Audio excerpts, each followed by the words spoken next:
Amor, amores, boa tarde, doutora. Boa tarde, doutor, verdade. Bom, já fizemos nossa caminhada, né? Porque depois da tarde é só aqui, né, ao redor do prédio, verdade. Tá cansada? Tá cansada? Ó, Rabico. Tia, tá cansadinha? Nós estamos 9 anos mais velhas. Mas é assim, a caminhada daqui do prédio até a casa da minha mãe, aí depois a casa da minha mãe até a padaria, depois a padaria até aqui em casa. É verdade. Bom, eu falei boa tarde, doutor, porque é o esposo da minha médica, ele é neurocirurgião. É verdade. Eu não vou falar o hospital que ele atua aqui na capital de São Paulo, porque eu não quero. E ele tem me ajudado muito desde 2019, né, com lendo os exames que eu faço, né, porque eu sou curiosa pra caramba, é verdade. Então, ele me ajuda, auxilia, é lógico, ele fala pra minha médica, e minha médica, ela tem, né, ela acaba me falando. Então, assim, é, eu tenho muita cãibra desde que, antes do meu AVC. Eu acordava de madrugada, galera, gritando, com cãibras no meu lado esquerdo, nos meus pés. Meus pés, eles ficavam gelados, frios, e aquela cãibra. E minha mãe vinha com aquele negócio de cânfora e fazia, eles ficavam dormentes, né, e faziam meus pés voltar, né, tudo isso do lado esquerdo. E aí aconteceu o que aconteceu. Depois disso, eu nunca mais tive. Eu voltei a ter cãibras depois da Covid. Verdade. Né? Por quê? Porque a Covid, todo mundo sabe, eu vou falar, repetir, né? A Covid, ela é uma coisa que, infelizmente, ela ataca aonde a gente tem uma patologia, né? E ela atacou na onde eu tinha, né? Verdade. Então, o meu problema é nos meus dedos do pé. Meus dedos, eu tenho os 3 dedos do pé que eles não se movem. Então, de manhã, eu acordo com muita dor nesses 3 dedos. Eu vou dormir com eles doendo mesmo, porque eles não mexem, eles latejam, né? E eu acordo com fisgadas, né? Todo dia. Isso há muitos anos, para ir trabalhar do jeito que eu trabalhei, que eu trabalho, verdade. Pegar condução, descer, andar na estação Santa Cruz do metrô, que é 5, né, lances de escada. Isso quando eles não desligam, verdade. Pra, porque tem muito fluxo de pessoas, eles desligam as escadas para poder diminuir um pouco o fluxo de pessoas, ou seja, para os trens dar conta, né? Então, assim, muitas vezes subia aquela escadaria, né? Saía das empresas que eu trabalhava na época, eu usava aquela estação na Prime, na Lelo e na Pipiolo. Então, eu usava ali, né, a Santa Cruz para fazer a conexão ali, né, a interligação com a linha azul. Então, muitas vezes eu fui ali com aquelas dores infinitas no pé. Por isso que eu falo, eu chegava em casa com dor no pé, nunca reclamei, nunca falei nada, vocês não têm noção. E é verdade. Então, assim, ele falou, né? Ele falou assim, Fabi, ele fala em alemão, porque ele é alemão, é verdade. Fala pra menina, pra ela ir movendo os dedos, né, com a mão mesmo, porque tem que circular, é circulação, tem que circular, né? Vai doer, mas vai doer no momento que tá mexendo, mas depois vai começar a circular. E eu falei isso pra minha mãe agora, porque minha mãe tem muito semelhante que eu. É verdade. Eu tô falando muito do Fábio Júnior, eu tô vendo muita coisa do Fábio Júnior, porque a Globoplay disponibilizou o Som Brasil, verdade, para nós que não somos assinantes. Então ali tem muita coisa, muito acervo, né? Com entrevista com Bial. E eu gosto muito do Pedro Bial, já falei dele na época dos Big Brother, só lembrava do Big Brother com Bial, é verdade.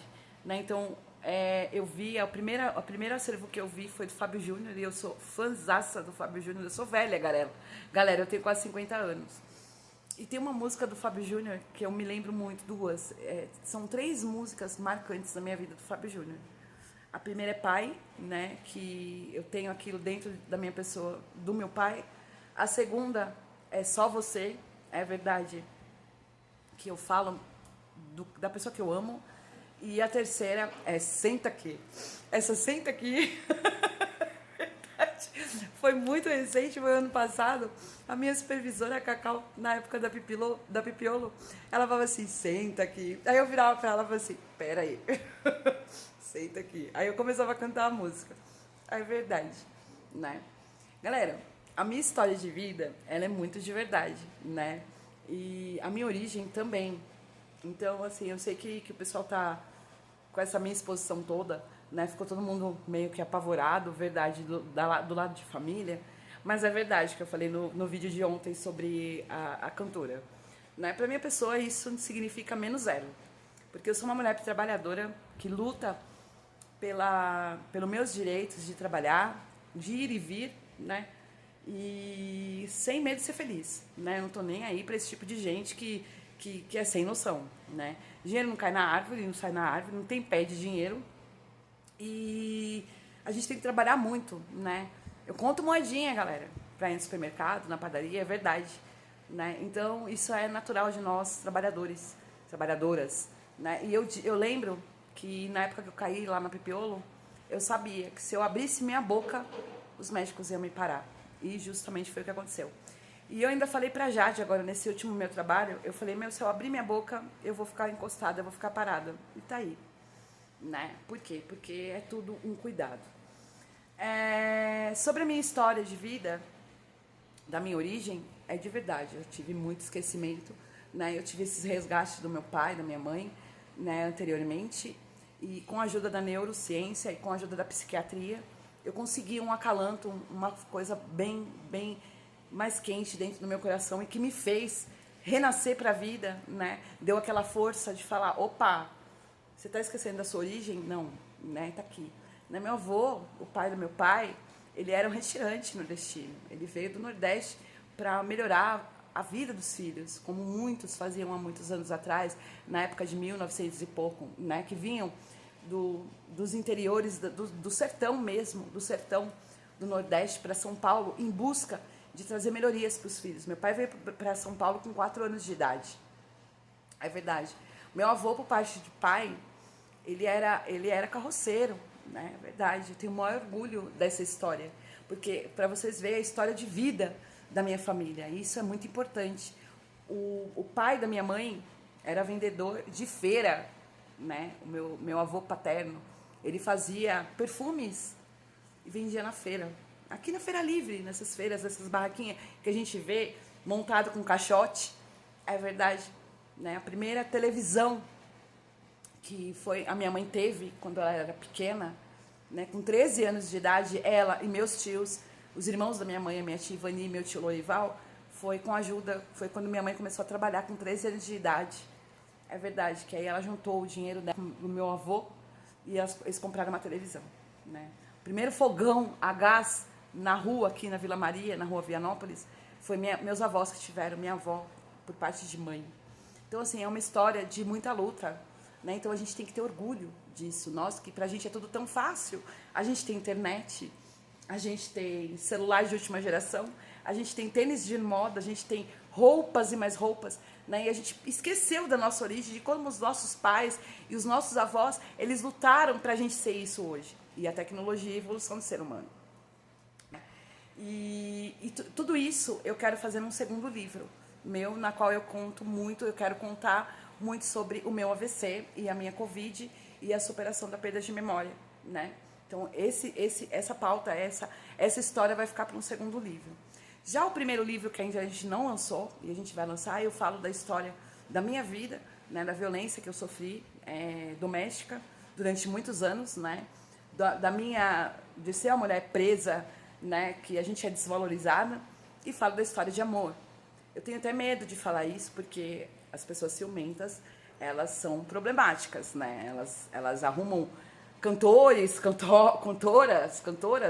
né? Elas arrumam dinheiro que cai da árvore, é verdade. Elas arrumam confusão, né? E é verdade, elas não aceitam a realidade e trazem passado indesejado. Então, assim, eu estou falando muito pouco da história de amor que eu falo no meu livro, já falei dos meus pais, estou falando muito pouco em relação à pessoa que eu amo. Por quê? Porque é uma história de verdade. Eu conheci, tem a música do Fábio Júnior, 20 e poucos anos, 19 anos. Eu conheci o cara que eu amo, eu tinha 16 anos de idade, na porta de uma danceteria aqui na Vila Maria. É verdade. E não sei como eu conheci, não sei, eu sei que a gente se conheceu ali, né? E ele tinha 19 e eu tinha 16. Ele trabalhava na época no Banco Itaú para pagar a faculdade dele de Direito, que ele é advogado. Então, assim, eu tenho uma parte do meu livro que eu conto, são 3 capítulos dessa história, né? E uma das primeiras partes dessa história de amor, minha mãe até relembrou agora, eu fiquei olhando para a cara dela porque ela sabe que é verdade. Quando meu pai faleceu, a porta do guarda-roupa da casa da minha mãe, ela quebrou, caiu, né? Caiu aquela dobradiça, né, que fala. E ficou encostada, né? Isso, meu pai morreu em 1987. Né? Eu tô falando do cara que eu amo em 92, para vocês verem como que é. Né? E essa porta ficava ali, né? Então, logo no início que a gente se conheceu, que a gente começou a sair, né? Que foi meu primeiro amor de verdade. Num dia que ele veio me buscar em casa, essa porta do guarda-roupa caiu em cima do meu dedo do pé. E ele estava lá fora me esperando, eu demorando para sair, demorando.